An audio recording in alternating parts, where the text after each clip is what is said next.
going on, guys? Texas Platinum is back with a new video. National Signing Day 2 has come and passed. We lured in our top target of Devon or DJ Campbell, whatever his name actually is. And he's kind of highlighting our class with our very big offensive line haul alongside Kelvin Banks and others. So today we're going to be talking a little bit about the Devon signing, or Campbell's signing, I should say. As well as a few other touch points, talking about the class as a whole, what we think about, a little bit of transfer talk, since that's probably going to be a reoccurring theme really until the season starts, because that's an all year round thing. And then we'll additionally be touching a little bit on some SEC move news. And then, of course, with Quinn Foley in the boat and us looking forward, Arch Manning is a very popular target, which we were trying to acquire the talents of. So we're going to touch a little bit about Arch and Texas's chance of potentially landing him, hopefully as soon as this spring. So with all that said, before we get into it, please like, comment, and subscribe as always, especially if you're new here. We're trying to get back in the habit of more consistent videos, and with springtime soon approaching, I'm sure that those will be coming. But yes, thank you for watching. And if you haven't subscribed, please do. Matt Myers, it's been a little while that we've been away from you. Nice to have you back. How are you doing right now, sir? And let's talk a little bit about the Devon or DJ Campbell signing. Yeah, I'm doing well. I'm excited about the Devon Campbell signing. Obviously, I think the most excited person about it is Bijan Robinson, actually. If you saw his tweet, he's hyped up about this O-line class that not Herb. Why do I want to say Herb Hand? God, Kyle Flood put together. So, yeah, I mean, definitely the best O-line class in the nation. I mean, Steve Wiltfong went out with the tweet declaring it as such, which is, I mean, that's exactly what the doctor ordered. If you watched our team last year, mainly earlier in the year, we were really bad on the O-line. But yeah, Devon Campbell's the highest rated recruit Texas has signed since Brew McCoy. But I mean, Brew McCoy doesn't really count. Isn't he even higher than Brew though? I think they're the same exact rank, number really? 9 in the nation. Yeah. But Brew McCoy doesn't exist. So I would say he's the looking highest for a new home. Yeah. I wonder where he ends up at. That's a good tangent. I wonder, but I would say Jonathan Gray actually in 2012 or 13, whenever that was, number 6 in the nation. So it's a big deal for Texas. I mean, Devon Campbell's a guy that really strung out his commitment. It seemed like he was a Texas lock forever. Yeah. But he, for whatever reason, never wanted to go forward with it. But we finally got him in the boat, and then you pair him with Kelvin Banks, Nito Umeozulu, Cam Williams, who I think is the best of them all, and will end up drafted the highest, which is kind of a hot take, I guess. Yeah. And then also, I mean, the floor was already set high with Cole Hudson and then Connor Robertson from Westlake. And you also have Malik Agbo there. So I think we took 7 linemen, which is just, I mean, that kind of speaks to how underwhelming the room was that Sark inherited. And I also wanted to mention how compare this O-line class of all those studs that we got, and then compare it to last O-line's class last year with Hayden Connor and Max Merrill, who's like a very low 3-star from Drake Jesuit. I mean, I thought he's a preferred walk-on. I don't even know if he's on scholarship. That's just kind of he wasn't a prospect that Texas really was after forever. So I think this class definitely is a big step forward for that room. And it needed to be, because we got some weapons now for Quinn Ewers. We got some weapons, including Quinn Ewers. We got Bijan, Isaiah Nayor, who we're going to mention in a little bit. And now you give them a good old line, and it should be fireworks. I mean, we still have Xavier Worthy here too as well. So it's really an exciting time, specifically on offense. But we also signed a really good class on defense, a bunch of good D linemen. So all around, I think it was a great class, and I can't complain about it. Agreed. It was, yeah, very good class, and we addressed a lot of key needs. There's still one position group that we'll touch on in a bit that I feel like still needs addressing, and I'm sure Sark and staff are well aware of that. But let's talk a little bit more about Campbell. Kind of talk me through, in your opinion, what kind of a player, outside of the fact that, he's highly regarded, top 10 type of talent in terms of recruiting wise, player wise, everything like that. But what kind of offensive lineman are we getting out of Campbell in your eyes? Man, he's really good. If you watch his film, it definitely stands out from the rest. Honestly, his defensive film is, I feel like he could start for us on defense. I'm not even just saying that. Like, he's a really natural, gifted athlete at his size. He's always seems to be the first guy off the ball. He's got really quick twitch, really fast. There's a lot of plays of him running downfield. Yeah. Yeah, like setting blocks 60 yards from the line of scrimmage, stuff like that, running down safeties. He's not the biggest O lineman you'll ever see. I mean, what is he, 6'3"? Something like that. He walked right by me though at a Texas OU game. He was decked out in UT gear and he walked right by me. He looked taller than 6'3", at least in person. So I don't know if that's an accurate reading, but yeah, man, he's a monster. Honestly, I wouldn't mind seeing him at center, but I think he'll end up being a guard. Either way, he needs to be on the interior. It was interesting how Coach Sark said that he said tackle first for Devon Campbell, and I don't see that. I think he maybe just be pandering. Maybe that's what Campbell wants, but deep down he knows that he's going to be better at guard, and maybe Sark. He's such a good guard. Because guards are constantly pulling, and if the guy's got the speed that we see on tape, I feel like he'd excel at the guard position. That's true. So yeah, I think it's inevitable that he ends up at guard, but maybe Sark and Flood, do him a solid and give him at least a look at tackle if that's what he wants. But either way, he's going to play regardless wherever he's at. Yeah, he might honestly start as a freshman. So him or Kelvin Banks, I'm pretty confident one, if not both, will be on the starting O-line next year. Maybe not for week one, but by OU week, I would say that those guys are in the rotation and, having a big impact for us. Agreed.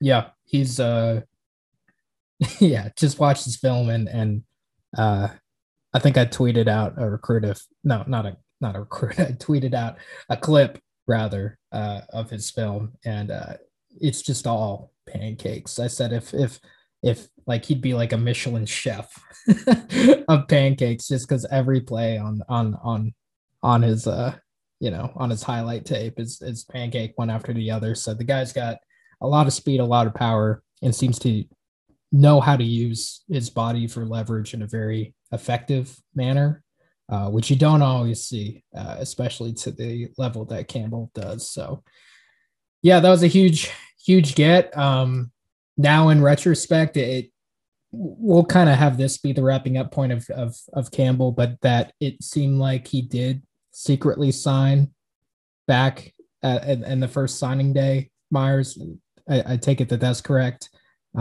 As to why he held on so long and delayed it, I'm not sure, but do you have any speculation on that, or just same as everyone else?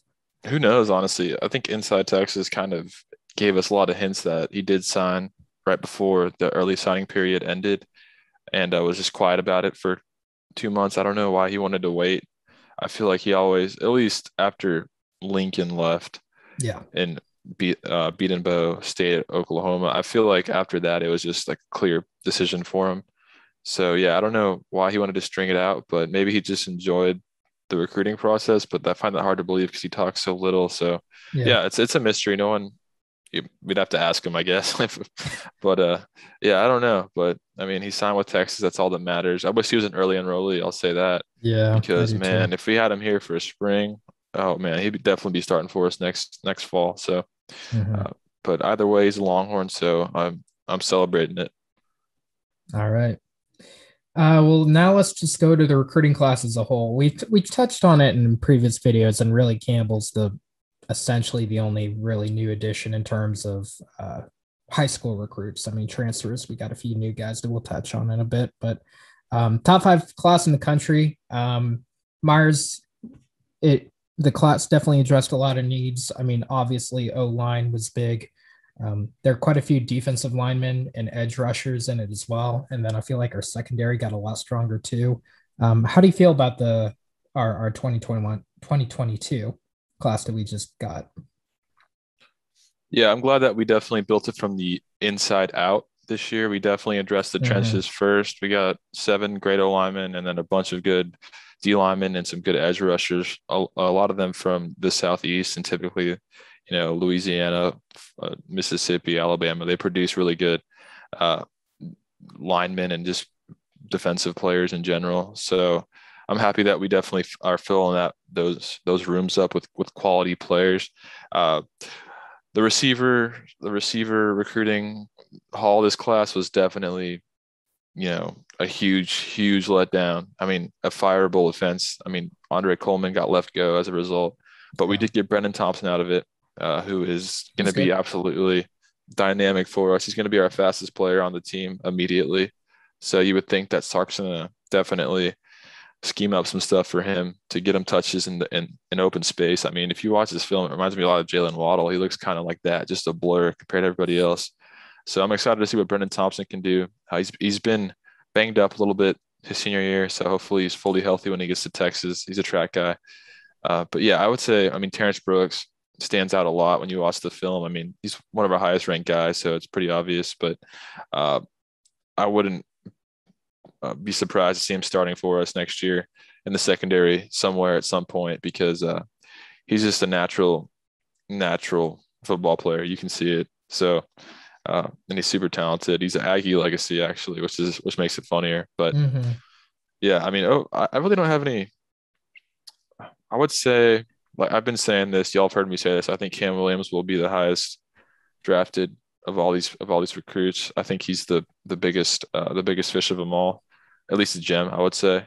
But other guys that I like that are kind of under the radar, I really like Cole Hudson a lot. I mean, he kind of gets overlooked because he's not, the 5-star or the high 4 stars. I mean, he's a low 4-star, but I really like his film. Aaron Bryant too, who just got downgraded to a 3-star from Mississippi. He's going to be a player for us as well on the interior of the line. He's he's a big body and definitely can move some players. He plays fast. But I also wanted to mention this regarding the entire class, just in general. You always hear the haters like Texas A&M fans, OU fans, mainly A&M fans. They'll always talk about the burnt orange media conspiracy, the BOMC. You'll see that a lot on the Aggie message boards, meaning Texas is, in 247 Sports' pockets, or Bobby Burton was the founder of 247 Sports. So they go out and tamper with the rankings to make sure Texas has high rankings in all the recruiting services and have, a good perception around the program, regardless if they're actually getting good players or not. And then when people commit to Texas, their rankings will rise because they committed to Texas.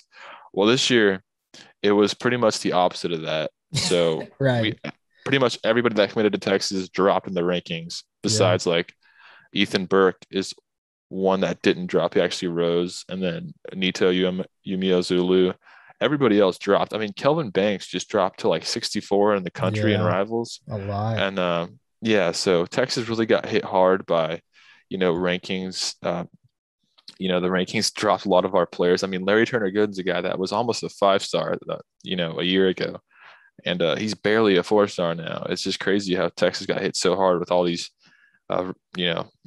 ranking drops. But I mean, it's not a huge deal. I mean, people like to, brag about recruiting rankings, but at the end of the day, it's all about the players and development. So it's just fun to talk about. But yeah, I mean, top 5 class, I think we averaged like a composite or almost a 0.91 average, not quite, but we do have 2 special teams players in the class, so that kind of affects it. But I think both those players are going to be good for us, and Will Stone and Lance St. Louis. So overall, it's a great class. I mean, Sark did very well considering we went 5-7 and lost to Kansas. So I would grade the class as a A-. Yeah, definitely gets a high grade in my book as well. The only, I really would have liked to have gotten like a high, like a high rated linebacker. Our linebacker, did we even get any linebackers in this class? I think we got like 2 maybe, but even then, like no one's really standing out. Obviously I don't think any of us really felt like Harold Perkins would go to Texas, but I mean, if we were able to get, someone of his talent at the linebacker role, that would have been massive and probably moved, this up to like an A+ type of recruiting class ranking. But That'll need to be addressed in the portal, definitely. Because, I think we got some guys on our team, but not not enough, in my opinion, that I feel too great about going into the new season. So it's good that we got, D line, edge rushers are going to be huge for us, especially in this defensive scheme.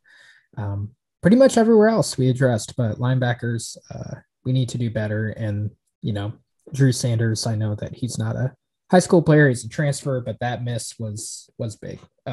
Even though I guess he primarily played edge, but he was kind of a flex type of guy. So, yeah, it's important that we get linebacker, at least a linebacker, I think, by the end of this, in time for at least the summer at the very latest, I think. So, yeah.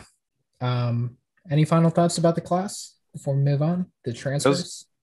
It was a great class. We went 5-7. So I feel like there was always a ceiling to this class that Sark and our team created for ourselves. Unfortunately, if we would have went 10 wins, 9 wins, I feel like a lot of these players, Evan Stewart, Bryce Anderson, other guys like that, I feel like Texas could definitely have closed on. But it was a great class, but it still was not elite. I mean, I'm begging our boosters to step up and start throwing Georgia money around, A&M money around now. I mean, the charm of Aggieland. Let's address it. All right, they went 8-5. They forfeited to Wake Forest. They finished 5th in the division in year 4 of Jimbo. Yes. And they landed the number 1 class, 7 5-stars, the number 1 class of all time. Ever. So, these recruits are really eating up the charm of College Station. How dare you? How dare you assume that it's money? We're not buying players. So, hey, I mean, I'm not even really complaining about it because I just want Texas to at least. They played the game. They won. Yeah. Good for them. We need to match that. Seriously, like Texas can sell whatever A&M selling and a lot more. I mean, we need to at Alabama, Georgia, always at the top of the recruiting rankings. And then look who is in the national championship this year with a bunch of 5-stars all over the field playing big boy football. So Texas definitely needs to step it up. And when it comes to, bagging players, but I mean, we're making strides in the right direction, obviously, with the NIL seems to be some effort there, but still, I mean, Evan Stewart, guys like that, that's just egregious misses by Texas and our administration for not making sure that we get those guys signed. So I just wanted to get that out there. I mean, I'm the guy that always talks about it because none of these other people will. So I'll do it. We need to definitely pay our recruits more and make sure we stay getting top 5 classes and more towards the top 3 because that's what it takes to win a national championship, it seems like nowadays. So we definitely have the money for it, definitely have the resources for it. We definitely have everything set up. We just need to do it. So I just wanted to end it with that. But overall, I don't want to sound like a Debbie Downer. I mean, it was still a great class and the staff's doing a tremendous job. So I'm happy with it. Great way to end that topic. Let's transition into transfers then. We talked about Nayor before. We've talked about Billingsley before as targets. Now we have acquired both of them. Nayor kind of surprisingly, just ripped him out of Tennessee's hands. I think he was on campus and about to take classes, and somehow we were able to flip him over. And then Billingsley, I think from the beginning we had a good idea. We felt pretty confident that we had a good shot at getting him from Alabama. He seemed to be eyeing Sark probably for a while, honestly, at least ever since him and Saban started kind of clashing heads. Tell us about what we're getting out of these 2 players, and then also any other additional targets that we should be kind of focused on going into spring ball. Right. I mean, these were much needed additions because, I mean, our receiver room was definitely a weakness this year, and Isaiah Nayor is going to help Xavier Worthy so much, and just really the whole offense go because we were kind of a 2-man, a 2-trick pony this year with Bijan and then just throwing it to Xavier Worthy. So you added another dynamic receiver with Nayor. It really opens the offense up. I feel like you can't really key in on certain players. Like you can't just key in on the run, or you can't just double team Xavier Worthy. Yeah. And then also, if Roshan Johnson can't continue to play like he did against Kansas State, stay healthy, that's the most important thing for him. When he's healthy, he's such a good player. So if we can get that Roshan next year, which I think we will, his senior year, we're going to have a lot of weapons, and then not to mention all of our other guys coming up. So really excited about Isaiah Nayor. I'm glad that we flipped them from Tennessee. Their fans were definitely salty about it because, I mean, the real UT's kind of been, we've kind of been making some Tennessee volunteers tears. There's been a lot of volunteer tears. Yeah, exactly. Sorry, I couldn't say that right. But either way, we just eliminated them in baseball in Omaha, and then we just beat them in basketball. And then we just took their recruit. So that's how it's going to be when you join the SEC. I'm just kidding. But yeah, I was big time for Texas. If you go watch Nayor's film, it reminds me a lot of Josh Reynolds actually from A&M, but way more athletic, like an athletic Josh Reynolds, more dynamic, I would say, a little faster. Yeah. But he reminds me of those, he's got really good ball skills. He knows how to high point balls in coverage. He's just a guy that, like, you just throw it up, you expect him to go out and make plays. And Texas really didn't have anyone like that besides Xavier Worthy. So Nayor, I mean, if you look at his stat line, it almost resembled Worthy's. So very productive player in an offense that really doesn't throw the ball a lot. So the fact that he put up those numbers in that offense really is a great sign. He was definitely, their passing attack at Wyoming. So you throw him in with Worthy, it's going to be a lot of fun. And then not to mention Jahleel Billingsley. I mean, he's kind of a mystery to me. I don't know what to expect out of him because at one point he was like the next big thing at Alabama, not next big thing, but he was like expected to be a big time player for them and, get drafted. He had a really good year in 2020. He had a couple of touchdowns in the playoff, I remember. And he just looks like an Alabama player out there. He just looks huge, fast. He just looks like a, NFL player. But he did have issues with this year with, I don't know what it was. I know it was vaccine related. It was other stuff. I don't really know what it was, but the fact that Sark and Jeff Banks still won him, I mean, that just shows that he's got a lot of talent. And I mean, we've seen it before. He's shown the glimpses, but he needs to put it all together at Texas. But he's definitely a guy that we could flex out and just use as a receiver, if anything.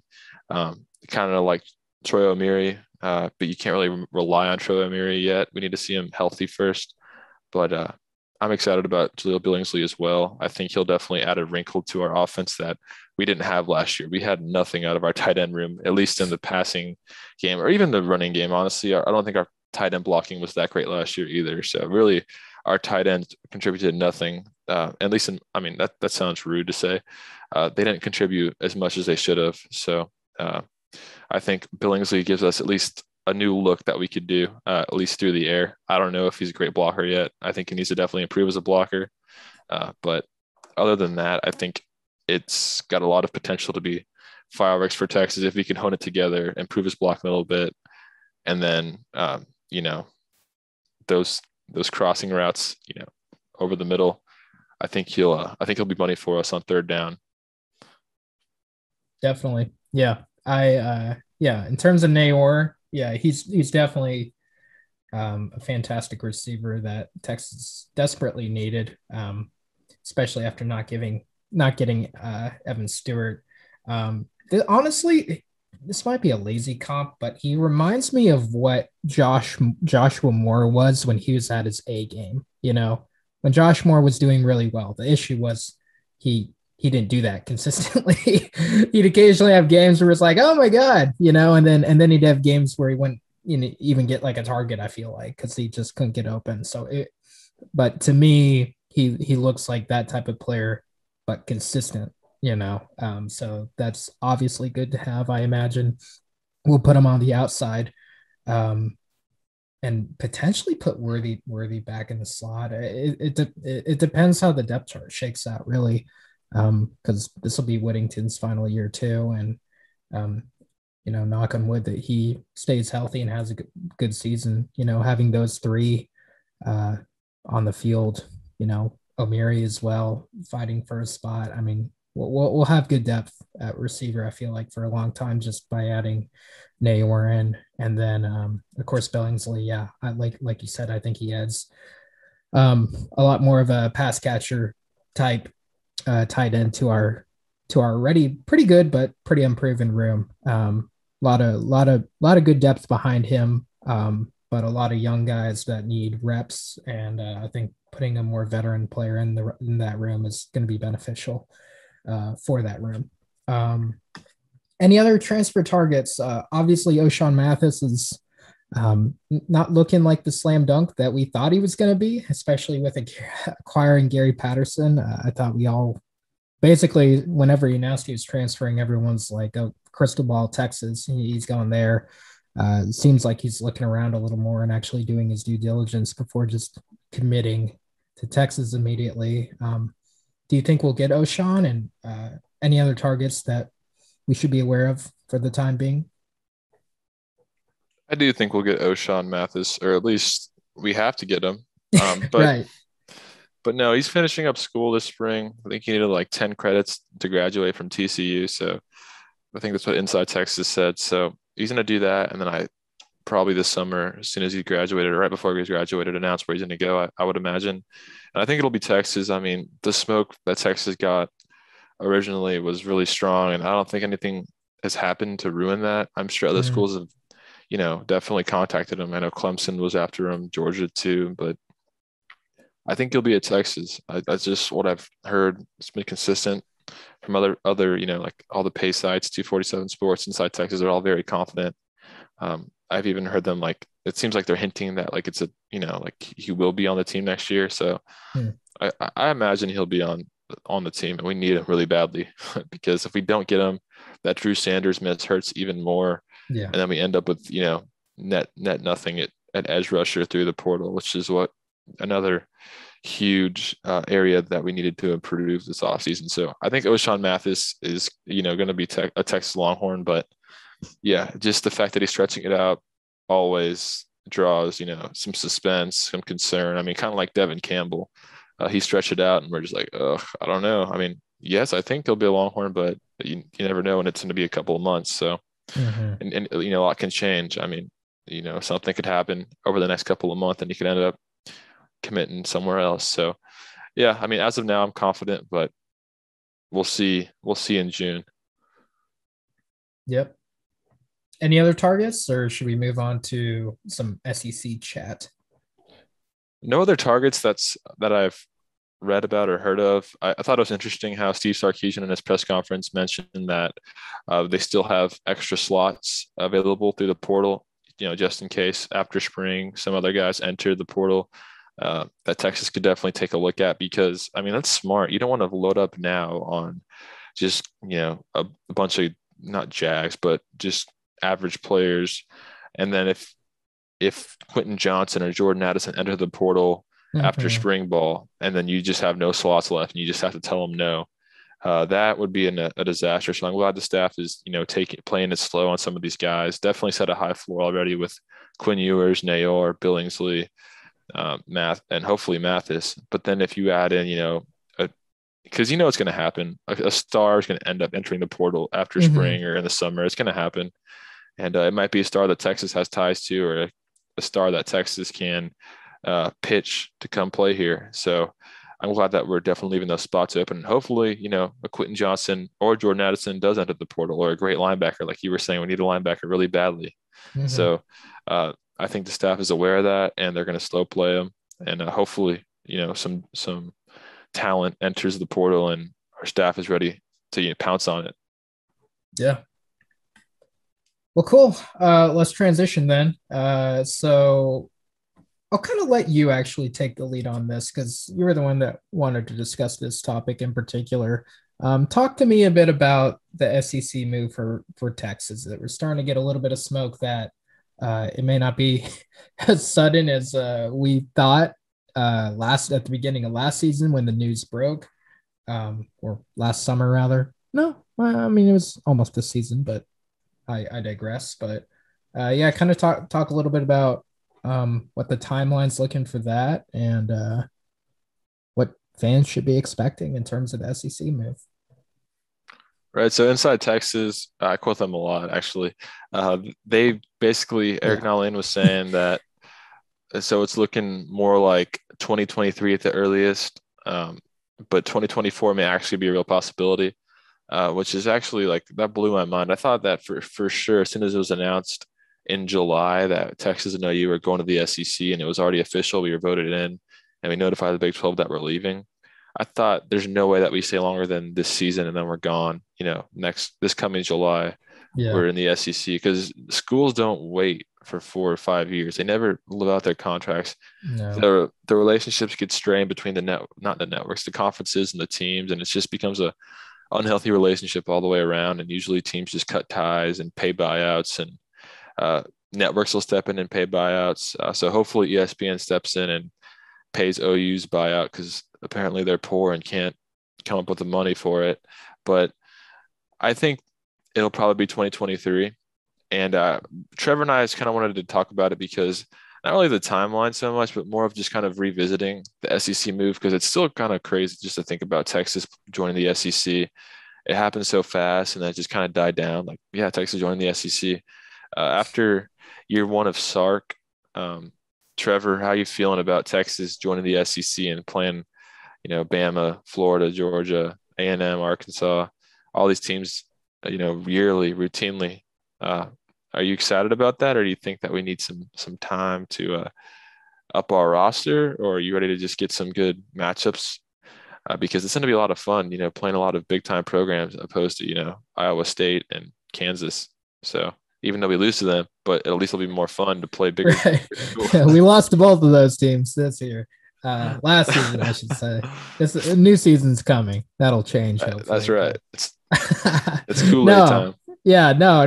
I'm obviously pretty excited to venture into the SEC. I wouldn't say that our team's ready for that, but it's not just about football either. It's about the other sports. It's about the money. It's about the schools. I mean, it's the whole thing.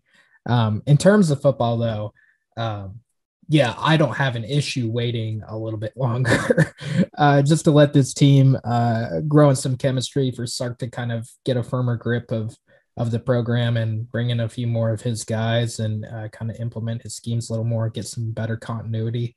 I think it would have been almost a bit of a disservice to him if we just went and joined the SEC this coming season, like we originally were thinking. I think that could potentially slow down progress and present a bunch of new challenges, just change in general going into your second year after a 5-7 season is really going to make things difficult. So I think that going in, I am good with either for the 2023 season or the 2024 season. I say staying beyond 2024 hang on.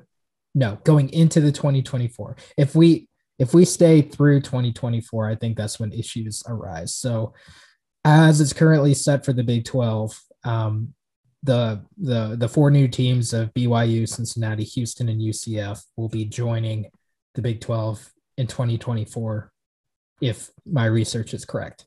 And if they stick to that timeline, that's the other thing. I think if we stay and the Big 12 is already preparing like, hey, we're still going to include Texas and Oklahoma till the end of their contract. So they're still planning on having us technically, even when these four new teams integrate into the conference. So that'll be 16 teams. That's like an SEC. I think it's paramount that we get out before those other four teams come in. And I mean, honestly, like all four of those teams, like currently do have a good amount of clout. Like BYU is a good program. Cincinnati was in the playoff. They're fantastic. UCF is weirdly up and down. Like they have some bad years, but then they have some great years.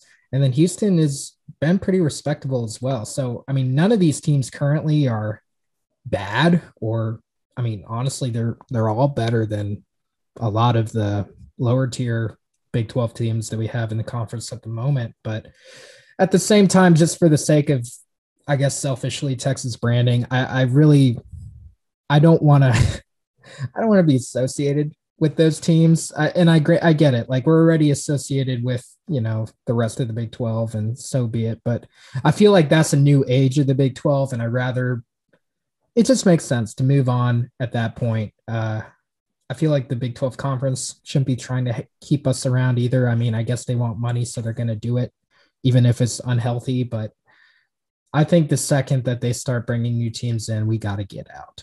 So whenever that year or season comes, I think Texas and Oklahoma together need to do everything they can to get out. Up until that point, I'm cool staying in the Big 12 and just continuing to build. I know that with the transfer portal, people are going to say, hey, you shouldn't need as much time to slowly build brick by brick a healthy and flourishing team.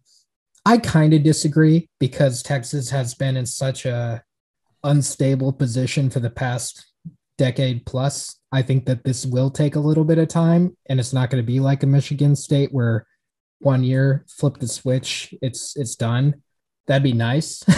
I'd be excited about that. I think that we have, at least on the offensive side of the ball, we have the talent to be a potentially elite team. I mean, you think about it, Quinn Ewers, Bijan Robinson, Xavier Worthy, Nayor, this offensive line that probably will take a little bit of time, but has the potential to be definitely the best in the Big 12. At defense, though, that's where it gets a little hairier, I think. But I still think it's going to take more than just next season. I think that 2 seasons, at least, where Texas can play slightly less competitive, less SEC type competition, continue to grow our roster with more elite talent, with good recruiting, hopefully, that will result from taking those necessary steps forward in order to become an elite team, to where when we join the conference, rather than like we're in it and now we're going to like struggle for a little bit, we can join it with like affirmation, like, hey, we're here, this is Texas, and we're going to be, from day one, we're going to be a competitor in this conference. I think that's a healthier move. I think that's a smarter move. And for that reason, I am cool with us taking time, but I do not by any stretch want us to stay past the point that these other 4 teams are going to be joining the conference. I think that's too many teams for the Big 12. At that point, it'd be 16. I know the SEC is like that amount, but still, I just don't. To me, that's a new era for the Big 12. I don't want to be affiliated with that era. It could be a great era. It might even be better than what it is currently. Wouldn't shock me, but I just, by that point, I say we need to move on and do whatever we can. But until that point, I'm okay. I'm cool with us saving a little bit of money and continuing to build up this roster. So, little soapbox for me, but those are my thoughts. You feel the same? What do you think? I agree with you. Those are all great points. Trevor was talking about how the Big 12 is planning for Texas and OU to be in the league through 2025. Yeah. And they already came out with their 7-team divisions that they're planning to release in 2023. So I'm guessing Cincinnati, BYU, Houston, and UCF are expected to join in 2023. And in the Big 12 South, they have Baylor, Houston, TCU, Texas, Texas Tech, UCF, and West Virginia. So that'd be our division if we stayed in the conference. Yeah, I was like, this sounds like the Southwest Conference, and then it's like UCF and West Virginia. I'm like, oh, never mind. Right, I take that back. And in the Big 12 North, it has Cincinnati, BYU, Iowa State, Kansas, Kansas State, Oklahoma State. So that's kind of like, an old Big 8 hybrid, weird situation as well. Yeah. So either way, this conference with Texas and OU, I think it's definitely run its course.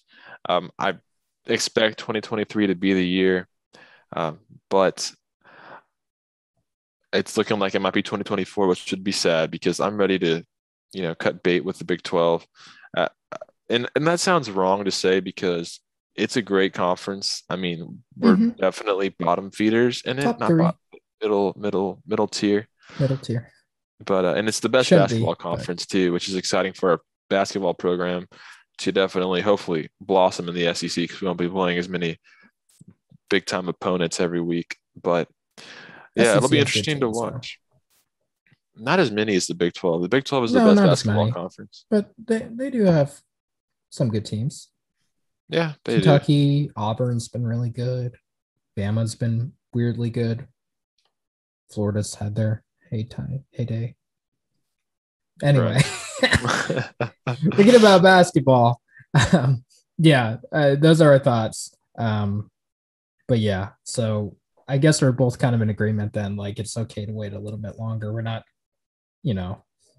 getting impatient, but at the same time, definitely want that move before the new teams come in. I think both of us agree on that. You're getting 2023 that the new teams would be coming. Yeah, I think it's 2023 when the Big 12 is going to expand. So I would imagine Texas and OU gone. Okay, well, no, I think it's 23. Well, whenever it happens, let's try to be gone. I think it's the consensus. So we will be gone. It'll be 2023. I'm fingers crossed, and it'll be fun, man. It'll be fun to be in a new conference. The first year will be insane with our new uniforms, a new conference. It'll be a good time. So, yeah, I was thinking that one of these days, Trevor, we got to create a mock SEC schedule. Maybe before this season, we'll do a mock SEC schedule and compare it to our schedule this year, and go down the line and be like, what would our record be if we were playing the SEC this year? What would our record be if we're playing the Big 12 That'd be this depressing. No, man. I was doing it. I was making mock schedules, and it's not as bad as you'd think. Okay. I mean, we'll see. Well, let's do that in the off season, or maybe during the late summer. Yeah, that'll be a summer video, for sure. Yeah. But it'll be interesting because I was doing it in my head, made a mock schedule, and it was interesting and it was cool. So we'll definitely do that in the future. So keep your eyes out for that. But yeah, overall, SEC 2023 might be the year. So this year will be interesting because we play Bama at home. So we got to definitely, show face to that and not just embarrass ourselves. So Agreed.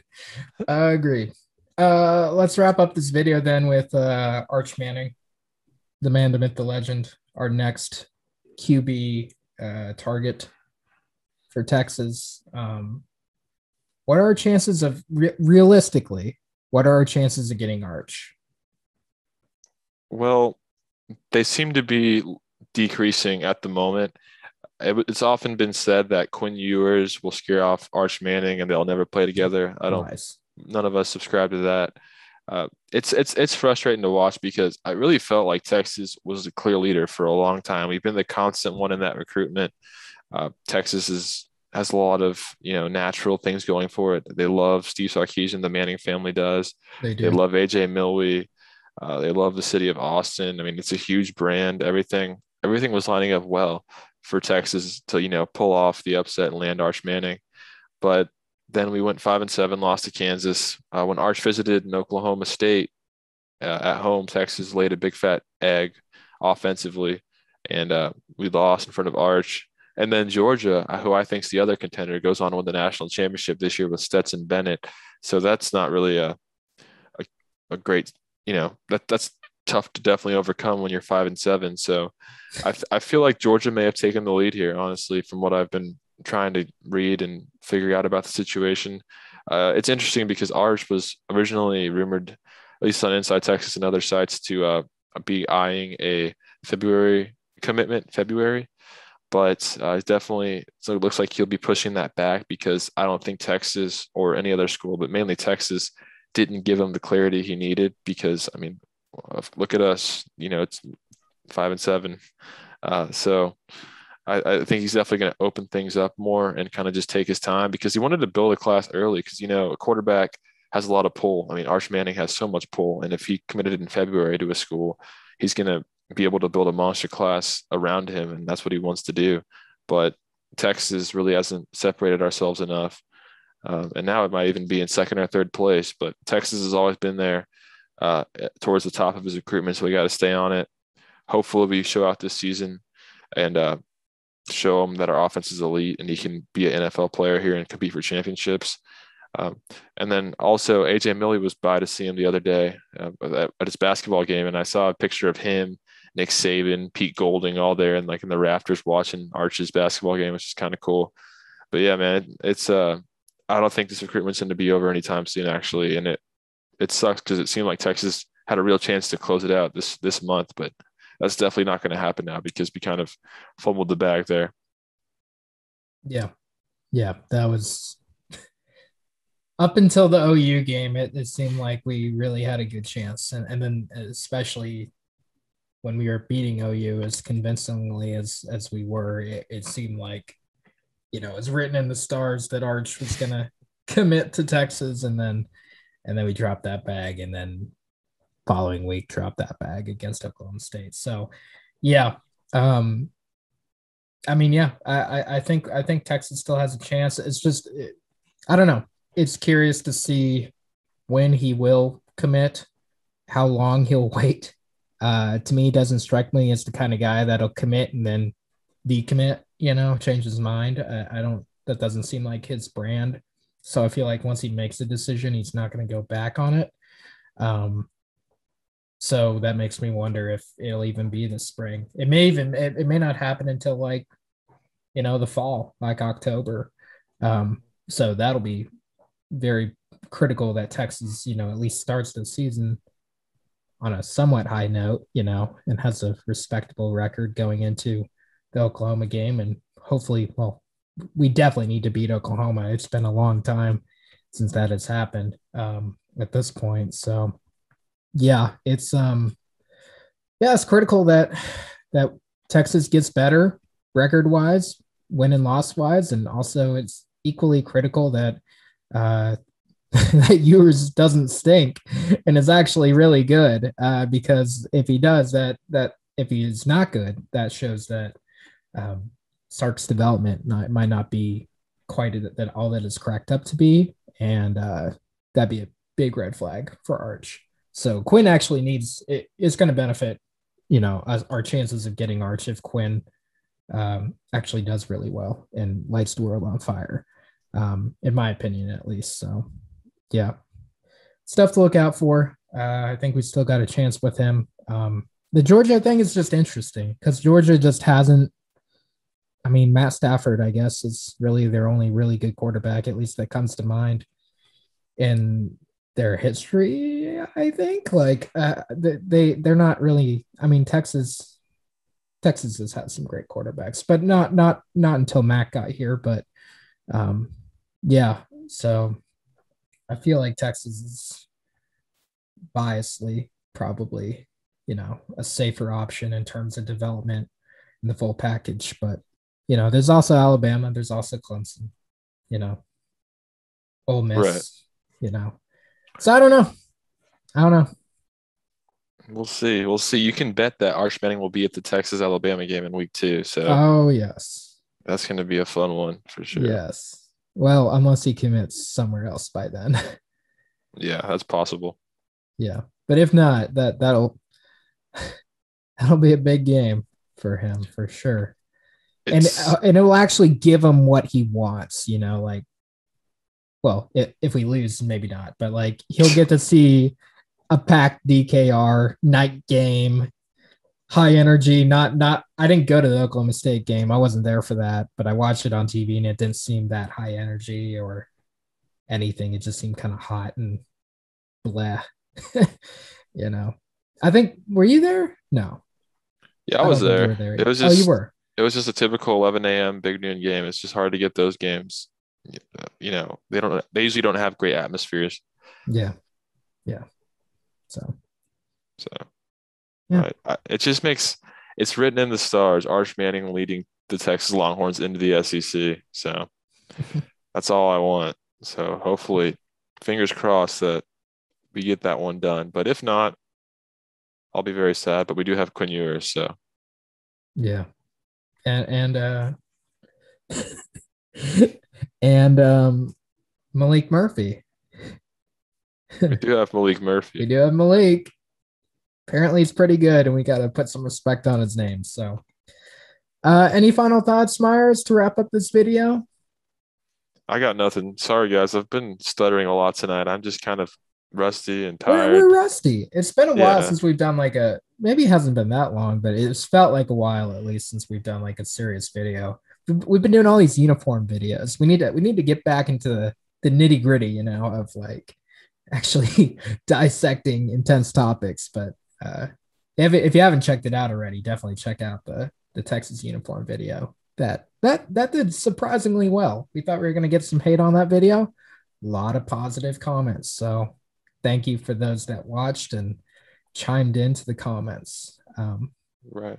We're eagerly awaiting Texas to drop the 2022 new uniforms for the football season. So yes, we don't know when it's going to happen. I've tried to ask Crystal Conte. He won't tell me, but I think it'll happen. So yes. And whenever that does happen, we're going to do a reaction video. You better believe it. And it'll be great. And maybe we gotta get CDC on the show. You've talked to him enough times to where I feel like you can maybe reach out at that point. We'll see. Right. Yeah. Definitely. All right, guys. Well, thanks for watching. That'll wrap it up for this episode. Be sure to like, comment, subscribe as always. And thank you for staying till the end if you're still here. Welcome.